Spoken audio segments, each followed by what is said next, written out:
नमस्कार। आप सुन रहे हैं संजय आरजू बड़ौतवी द्वारा लिखित पुस्तक नई पीढ़ी की नई चुनौतियां से उनकी चर्चित कहानी असुरक्षित बुढ़ापा मृद्विका की आवाज में सिर्फ बुक ऑडियो पर। कहानी असुरक्षित बुढ़ापा। लंच में उमेश अपने ऑफिस में शांति से बैठा कैलकुलेटर पर उंगलियां घुमा रहा था। उंगलियों के साथ घूमती आंखों की पुतलियां भी उसी गति से इधर उधर नाचते हुए एक दूसरे की हरकतों को बहुत ध्यान से देख रही थी। ऑफिस के वातानुकूलित माहौल में भी उमेश को थोड़ी सी परेशानी सी महसूस हो रही थी। उमेश की भाव भंगिमा देखकर लग रहा था मानो कैलकुलेटर पर आने वाला जवाब उसकी उम्मीदों के अनुसार नहीं आ रहा है। उमेश ने अपनी जिज्ञासु आंखों को थकने के अंदाज में जैसे ही ऊपर उठाना चाहा, तभी उमेश के ऑफिस के दरवाजे पर हल्की सी आहट हुई। जिज्ञासा से उमेश की नजरें यकायक ऑफिस के प्रवेश द्वार पर जा टिकी। उमेश का ऑफिस का दोस्त कार्तिक उसके ऑफिस के दरवाजे पर खड़े मुस्कुराते हुए मस्ती भरे अंदाज में बोला, मे आई कम इन? दोनों की दोस्ती की भाव भंगिमा से ही लग रहा था जैसे मित्रता घनिष्ठ है। ये सब एक फॉर्मेलिटी भर था। उमेश ने कुर्सी से उठकर कार्तिक के स्वागत में हाथ बढ़ाते हुए और गर्मजोशी से स्वागत करते हुए आत्मीयता से बैठने को कहा। कार्तिक ने पैर पर पैर रखते हुए बड़े इत्मीनान से बैठते हुए पूछा, आज खाना जल्दी खा लिया क्या? बेतकल्लुफी से जवाब देते हुए उमेश ने भी कह दिया, यार आज खाने में सब्जी मेरी पसंद की नहीं थी, बस किसी तरह 2 रोटियां खा ली ताकि घर जाने पर बीवी की 2 बातें ना सुननी पड़े। ये सुनकर दोनों एक साथ हंस दिए। हंसी के ठहाके कम होते होते कार्तिक की निगाह से उमेश के माथे पर जो परेशानी की लकीरें पड़ी थीं, वो छुप न सकी। कार्तिक ने पूछ ही लिया, क्यों भाई, घर पर भाभी जी से झगड़ा हुआ है क्या? कुछ परेशान से दिख रहे हो। थोड़ा झल्लाहट भरे मूड में उमेश बोला, कुछ नहीं यार, अब आधी से ज्यादा नौकरी हो चली है। अब तक तो जो पैसा था परिवार की जिम्मेदारियों और बच्चों की पढ़ाई में लग गया है। आज बैठा सोच रहा था कि आजकल के बच्चों से तो कुछ उम्मीद करना बेकार है। अब अपना ख्याल खुद ही रखना है तो थोड़ा बहुत पैसा बुढ़ापे के लिए भी तो होना चाहिए अपने पास। बोलो हाँ कि ना? कार्तिक को उमेश की बात जंच गई। इस बारे में कार्तिक भी कभी कभी विचार तो करता था, मगर ज्यादा ना सोचकर समय पर देखा जाएगा बस ऐसा सोचकर छोड़ देता था।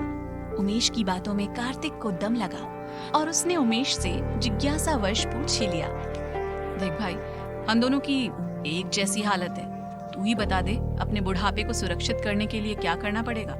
मैं तो गणित में थोड़ा कच्चा ही हूँ। और मुस्कुराते हुए कार्तिक ने मानो अपनी चिंता भी उमेश की तरफ ही सरका दी। उमेश जो पहले से गणित के समीकरण में फंसा था, उसने सीधे सीधे कैलकुलेटर पर छपी संख्या पढ़ाने के अंदाज से कार्तिक की तरफ कैलकुलेटर सरकाते हुए कहा, देख, आज से ही सिर्फ अपने लिए 10,000 रुपए महीने में जोड़ेंगे और बैंक ब्याज या किसी म्यूचुअल फंड में SIP भी करते हैं, तो अच्छी से अच्छी ब्याज की दर से भी लगाएं तो भी बची खुची नौकरी में लगभग रिटायरमेंट पर 1 करोड़ रुपया ही बन रहा है। जिस रफ्तार से महंगाई बढ़ रही है, रिटायरमेंट आते आते तक तो इन रुपयों से मिलने वाले ब्याज से हम पति पत्नी का खर्च भी नहीं चलेगा। तब क्या बुढ़ापे में बच्चों के सहारे बैठेंगे कि कब वो आए और हमारी मदद करें? बोलते बोलते कार्तिक खुद ही बड़बड़ाने लगा, ना भाई ना, मुझसे तो ना होगा। बुढ़ापे में भूखा मर जाऊंगा मगर किसी की तरफ हाथ नहीं फैलाऊंगा। मानो कार्तिक ने उमेश की परेशानी को अपने अंदर तक समा लिया था। कार्तिक भी अब थोड़ा सीरियस होकर कैलकुलेटर पर बैक बटन दबाकर उमेश की गणना चेक करने लगा। धीरे धीरे सारी बात कार्तिक की समझ में आ गई। उसे भी थोड़ी चिंता सी महसूस होने लगी।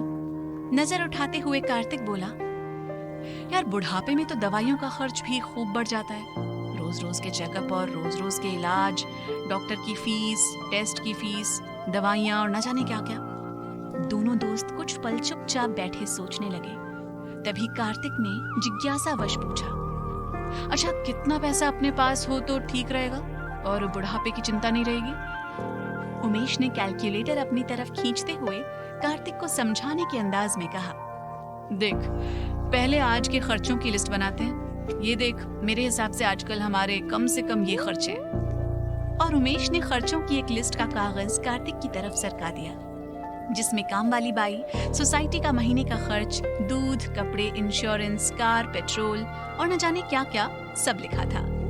कार्तिक ने सरसरी निगाह खर्चों पर डाली और नीचे टोटल देखा तो सीधे रुपए 50,000 खर्च की राशि लिखी देख कार्तिक भी चिंता में पड़ गया। विस्मय से भरा कार्तिक चिंता मग्न उमेश को देखकर बोला, अरे यार, ये तो कभी सोचा ही नहीं था।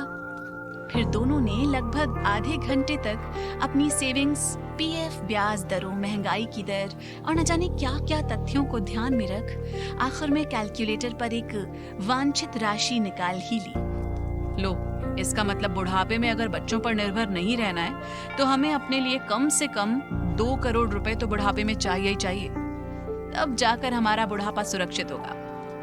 कार्तिक बोला, थैंक्स यार, तूने तो मेरी आंखें ही खोल दी।